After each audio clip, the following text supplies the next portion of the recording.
ஜோதிட ஆர்வலருக்கு எல்லோருக்கும் வணக்கங்க.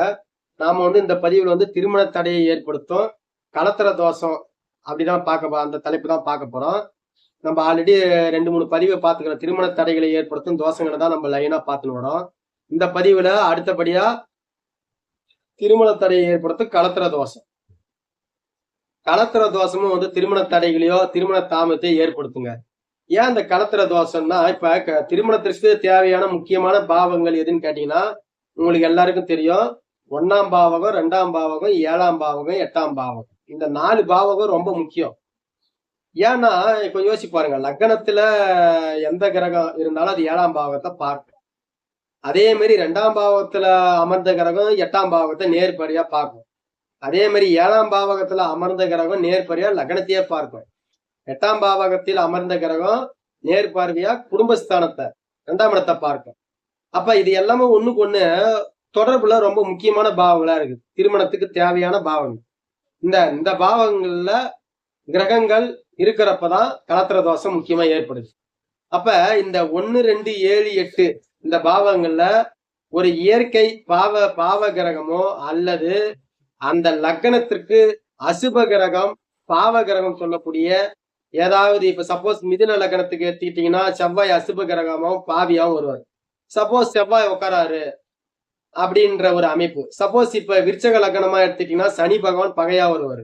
சப்போஸ் சனி அந்த 2, 7, 8ஆம் இடத்துல உட்காராரு அமர்ந்து இருக்கிறாரு அப்படின்றப்ப இவங்கதான் பாவிகள். இயற்கை பாவி இல்லாம அந்த லக்னத்துக்கே அசுபர் பாவரா வராங்க. மாரகர்ன்ற மாதிரி கான்செப்ட்லாம் இருக்கு, உங்களுக்கு எல்லாம் தெரியும். அசுபர் பாவர் மாரகர் பாதகாதிபதி யோகாதிபதி இது எல்லாமே தெரிஞ்சிருந்தா உங்களுக்கு இந்த கான்செப்ட் புரியும். அப்ப இந்த 1, 2, 7, 8 இடத்துல இயற்கை பாவகிரகம் அல்லது லக்ன ரீதியா அசுபர் பாவர் இவங்கெல்லாம் உட்கார்றப்ப அமர்றப்ப அவங்களுக்கு கலத்திர தோஷம் ஏற்படும். அதே மாதிரி திருமணத்திற்கு தேவையான இடம் எதுன்னு கேட்டீங்கன்னா 7ஆம் பாவகம் தான் கலத்திரஸ்தானம். அப்ப அந்த வீட்டு அதிபதி அந்த இடத்துல ஒரு நீச்ச கிரகம் அமர்ந்தாலோ அந்த இடத்துல ஒரு பாவ கிரகம் அமர்ந்தாலோ அந்த 7ஆம் வீட்டு அதிபதி குறிப்பா 7ஆம் வீட்டு அதிபதி நீசம் பெறும்போதும் அவர் எங்கனா இருக்கட்டும் 7ஆம் வீட்டு அதிபதி நீசம் பெறும்போதும் அந்த நீச்சம் அடைஞ்சாலும் நீச்ச பங்க யோகமோ நீச்ச பங்க ராஜயோகமோ அடைந்தா இது கான்செப்ட்ல வராது. நீசம் அடைஞ்சிட்டாருன்னு மட்டும் பார்க்காதீங்க. அந்த வீடு கொடுத்த கிரகம் ஆட்சி உச்சம் அதெல்லாம் அந்த நீச பங்கத்தையும் கவனிங்க. சில பேர் இதை நீச்ச பங்கத்தை பார்க்க மாட்டாங்க.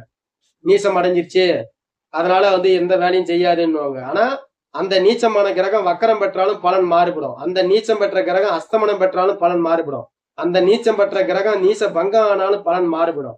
இது எல்லாமே நம்ம அனலைஸ் பண்ணணும். ஜஸ்ட் ஒரு கிரகம் நீசம் ஆயிடுச்சு அதனால அது வேலை செய்யாது, அந்த பாவகம் வலிமை இழந்துருச்சு அவ்வளவுதான் அப்படின்ற ஒரு கான்செப்டை எடுக்காதீங்க.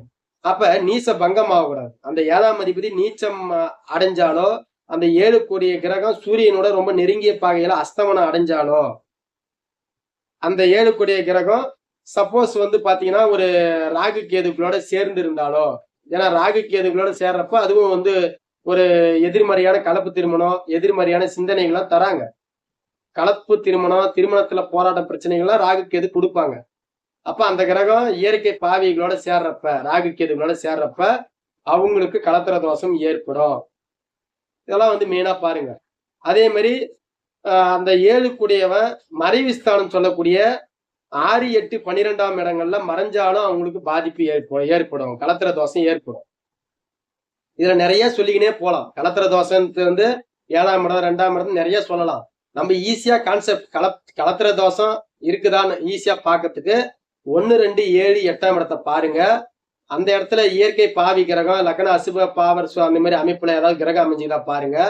அதுக்கப்புறம் அந்த 7 கொடியவனை எடுத்துக்கிட்டு 7ஆம் அதிபதி நீச்சம் அஸ்தமனாய அடைஞ்சிக்கிறாங்களா அப்படின்ற ஒரு தலைப்பு மெயினா பாருங்க. அதுக்கப்புறம் 7ஆம் அதிபதி இந்த கிரகம் பாக்குது, 7ஆம் வீட்டு இந்த கிரகம் பாக்குது, 7ஆம் அதிபதி அங்க இருக்கிறாரு 6, அப்பதான் அடுத்த கான்செப்ட். நீங்க மெயினா இந்த கான்செப்ட் பாருங்க. இதை பார்த்தாலே 170% நம்ம 80% நம்மளுக்கு கலத்திர தோஷம் இருக்குதா இல்லையான்னு நம்ம கண்டுபிடிச்சிடலாம்.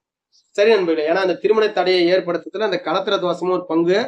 அதனால ஒரு ஜாதகத்தை பொருத்தம் பாக்குறப்பயோ அவங்க திருமணம் சம்பந்தப்பட்ட கேள்விகளை கேட்கிறப்பயோ அப்ப நம்ம இந்த தோஷங்கள் ஏதாவது இருக்குதா அப்படின்னு நம்ம பார்த்துட்டு அதுக்கு கிளைண்ட் கிட்ட அனலைஸ் பண்ணி அதுக்கு எந்த பரிகாரம் அதுக்கு என்ன சொல்யூஷன்லாம் நம்ம சொல்லி அனுப்பிச்சா அது ஒரு பெட்டரா இருக்கும். மேலும் அடுத்த வீடியோல சந்திக்கிறேன். நன்றி, வணக்கம்.